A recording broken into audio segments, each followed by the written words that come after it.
যিহেতু যুদ্ধ আৰম্ভ হয় মানুহৰ মনৰ সেয়েহে মানুহৰ মনৰ ভিতৰতে প্ৰথমে শান্তি সুৰক্ষিত কৰি তুলিব লাগে। একমাত্ৰ কাম আৰু আদৰ্শতে জীৱন উৎসৰ্গ নকৰিবা।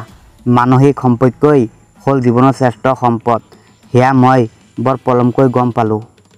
যেতিয়া সকলো মানুহে একেধৰণে চিন্তা কৰে তেতিয়া বুজিব লাগে যে কোনো এজন মানুহেই গভীৰভাৱে চিন্তা নকৰে। তুচ্ছ আৰু গুৰুত্বহীন কথাবোৰত অবিচয় ব্যস্ত হৈ থকাটোৱেই হ'ল সুখী হোৱাৰ প্ৰধান উপায়। সৰ্বসাধাৰণ জনতাৰ সহ্য গুণ অসাধাৰণ। জনতাই সকলোকে ক্ষমা কৰি দিয়ে। প্ৰতিভাশালী বা মহৎজনক কোনোদিনে ক্ষমা নকৰে। সময়ৰ সদ্ব্যৱহাৰৰ অৰ্থ হ'ল আটাইতকৈ গুৰুত্বপূৰ্ণ কামখিনি বাছি উলিওৱা, উচিতমতে কাম কৰি যোৱা। কাইলৈৰ কথা নাভাবিবা। দৃষ্টি নিবদ্ধ কৰা কেৱল আজিৰ দিনটোৰ ওপৰত। আজিৰ দিনটো পৰম বিষ্ণুৱে তোমাৰ কাৰণে যথেষ্ট। তৰাবোৰ বহু দূৰত থাকে কাৰণেই আমি সিহঁতক সুন্দৰ আৰু নিষ্কলংক যেন দেখোঁ, কাৰণ সিহঁতৰ ব্যক্তিগত জীৱনৰ বিষয়ে আমি একো নাজানো।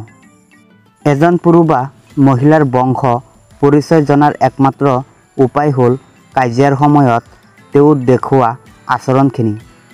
নিজৰ বিষয়ে ভবাটো কেতিয়াও অপৰাধ হ'ব নোৱাৰে।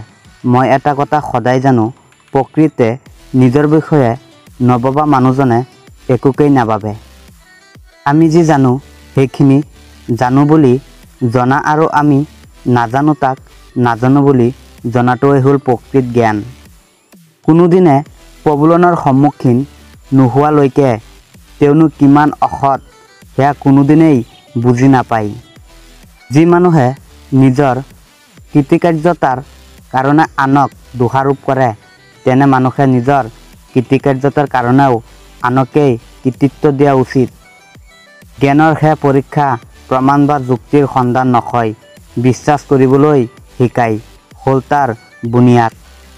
অতি জ্ঞানীজনে সদায় নিজৰ পথ নিজেই নিৰ্ধাৰণ কৰে। সোণৰ দ্ৰব্যক সুভগা কামাৰ দ্ৰব্যক অসভ্য।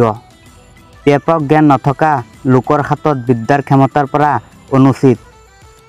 আনক আঘাত দিলে সেই আঘাতেদি নিজেই ভোগ কৰিবা।